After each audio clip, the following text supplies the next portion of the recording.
Dear viewers,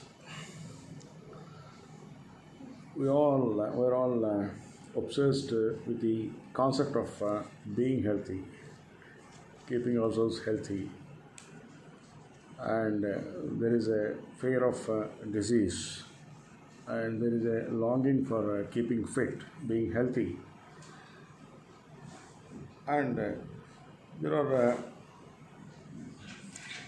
certain parameters to really say whether you are healthy or not. So usually it so happens that yearly once we undergo some checkup and then see how the heart is functioning and lung is functioning and liver and kidney, all that. We get the blood test done, we get the scans done, and if the reports are apparently normal, we take it for granted that we are healthy, and then we do not really bother about any other aspects that can really contribute to health. So, being healthy, it is not just about being physically healthy. It doesn't mean that if you are simply free from a disease, it never means that you are healthy. And according to World Health Organization, the health has been defined in its own terms. So, what it says is health is being physically, mentally, socially, and spiritually well-being in all these domains. That's what the health is. It says, and it says that nearly, and it is merely the absence of a disease never means health. It says. So on these grounds, when you look at it, it is not enough simply looking at your reports after the checkup and if they are normal and if your scans and blood tests reveal nothing, and if they say, if you are told by the consultant that there is nothing wrong with you, it doesn't necessarily mean that you are completely all right. And we need to really look into the other aspects, other domains like mental well-being, social well-being, and also spiritual well-being. So mental well-being, in the sense the physical health and mental health, they are interrelated.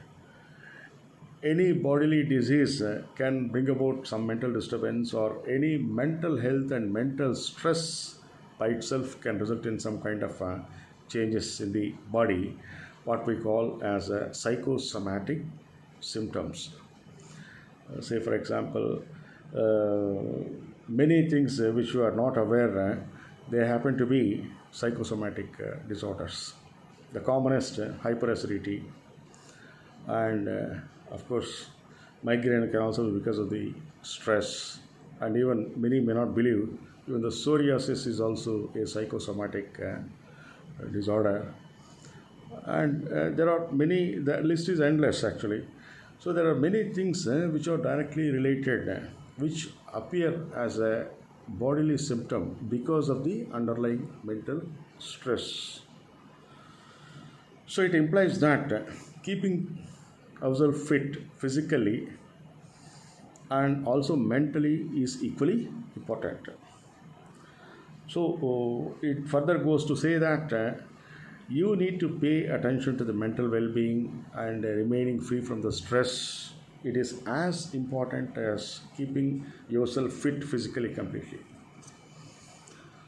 So usually the stress, dealing with the stress, it's not as easy as we say, but still the stress is mainly because of certain self-imposed ambitions, targets, and also preconceived ideas. We have definitions like what is success and what is failure, what is good, what is bad, and certain ambitions, and then being competitive.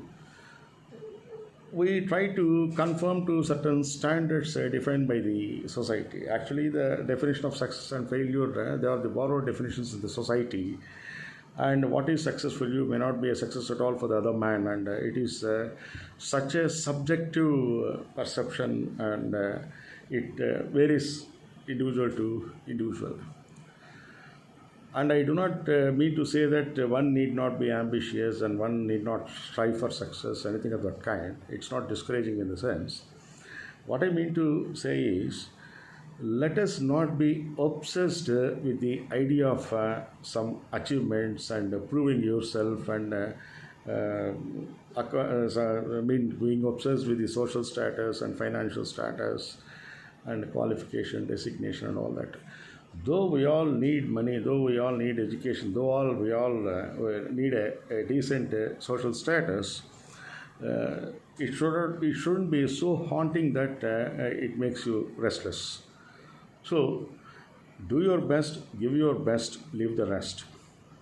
And our attempts in making ourselves better socially, financially, career wise, or be it any domain, we must do our best and leave the rest. And our focus must be only on the job at hand and never on the result.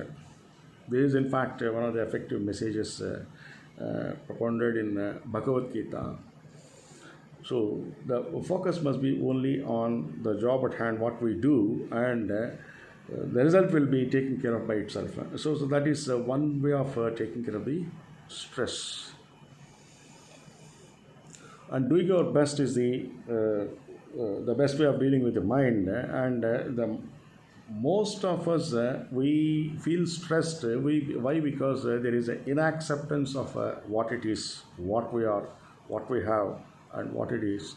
So we need to accept our limitations and then keep doing our best and striving to be the best. Then the results will be taken care of automatically.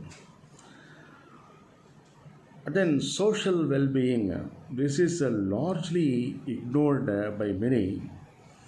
There is no much of socialization. Earlier, there used to be at least family get-togethers, and then different families meeting on different occasions in moments of celebration and all that. But these days, even in the family, under one roof also there is no socialization. Each one confined to their own rooms and then glued to their mobile and television, and each one living in their own world, and practically there is no socialization at all. And in fact, ironically, the social media by itself is an enemy for the socialization. So basically the man is a social animal.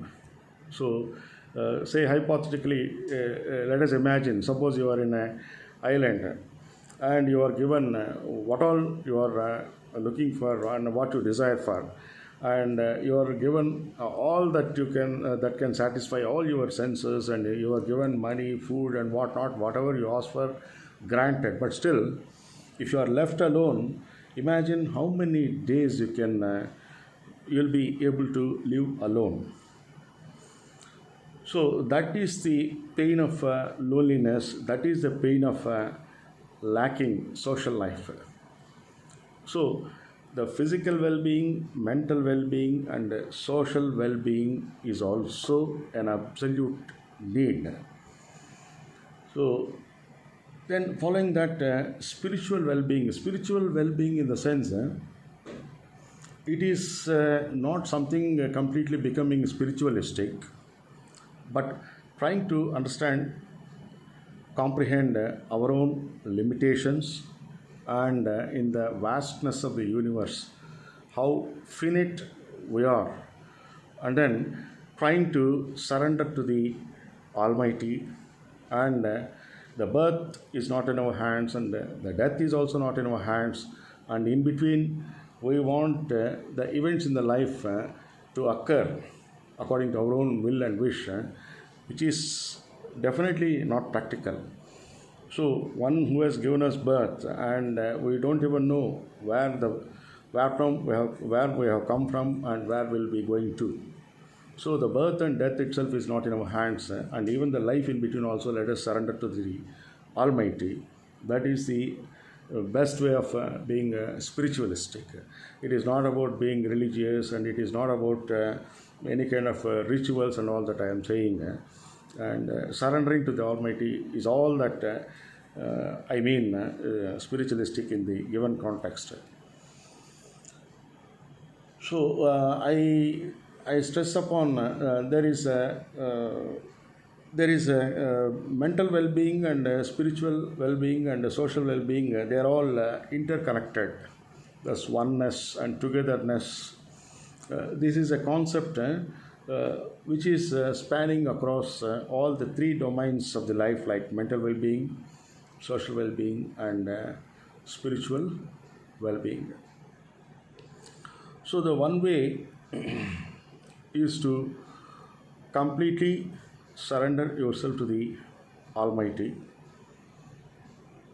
and then trying to understand how finite we are in this infinite universe,